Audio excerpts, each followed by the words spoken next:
हरे कृष्णा। ओम अज्ञानतिमिरन्धस्य ज्ञानाञ्जनशलाकया चक्षुरुन्मीलितं येन तस्मै श्रीगुरुवे नमः।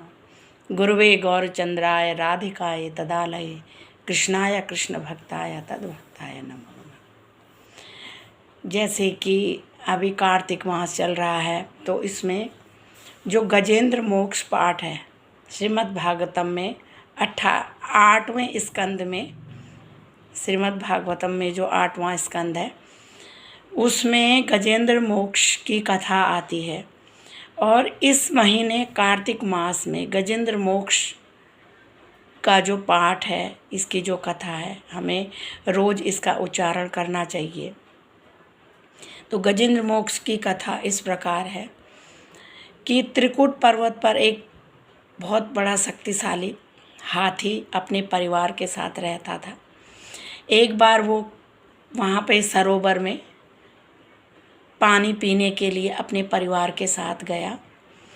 वो वहाँ पे जल विहार करने लगे। पहले तो पूरे परिवार के साथ वो जल विहार करने लगे, उसके बाद उन्होंने पानी पीने लगे। पानी पीने के बाद उनका जो परिवार है वो एक एक करके पानी पी के बाहर आने लगे। इतने में एक ग्राह आया, ग्राह यानी मगरमच्छ, और उसने हाथी का पैर पकड़ लिया और ज़ोर ज़ोर से अपनी ओर अंदर की तरफ खींचने लगा। हाथी कितनी ही कोशिश करी हाथी ने, पर वो अपना पैर गजेंद्र उस ग्राह के मुख से छुड़ा नहीं पाया। तो उसने एक एक करके अपने परिवार वालों से कहा, बच्चों से, अपनी स्त्री से, सभी से उसने हेल्प मांगी कि मुझे इस घोर संकट से बाहर निकालो। ग्राह मुझे अपनी ओर अंदर धकेल रहा है, जिससे मेरी मृत्यु हो सकती है। लेकिन धीरे धीरे सबने एक एक करके मना कर दिया। कोई भी परिवार का सदस्य उसकी मदद नहीं कर पाया। उसके बाद उसने सभी एक एक करके सभी को पुकारने लग गया, देवी देवताओं को, सभी को।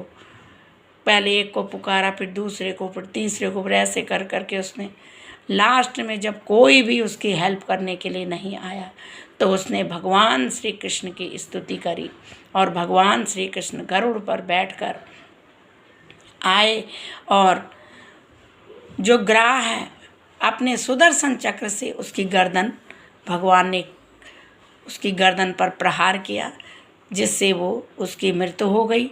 तो इस तरह से भगवान ने गज की हेल्प करी। तो इससे हमें ये शिक्षा मिलती है कि सबको बचाने वाले, के सबकी रक्षा करने वाले, सबको इस भवसागर से पार करने वाले, सबको मुक्ति देने वाले, सबका कल्याण करने वाले एकमात्र जो भगवान है वो साक्षात श्री कृष्ण भगवान है, मुकुंद हैं। साक्षात ब्रजेंद्र नंदन श्री राधा रमण भगवान है, श्री कृष्ण भगवान है। इनके अलावा किसी पे भी सामर्थ्य नहीं है कि हमें इस भवसागर से पार करा दे। तो इसलिए हमें हमेशा इस गजेंद्र मोक्ष पाठ का, और ख़ास करके कार्तिक में इस गजेंद्र मोक्ष का हमें हमेशा पाठ, इसका अध्ययन हमें करना चाहिए। हरे कृष्ण कृष्ण कृष्ण हरे हरे, हरे राम राम राम हरे हरे।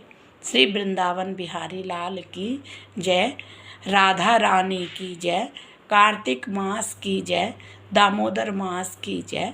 कार्तिक मास नियम सेवा पालन करने वाले समस्त भक्त वृंद की जय। निताई गौर प्रेमानंदे, हरि हरि हरि बोल।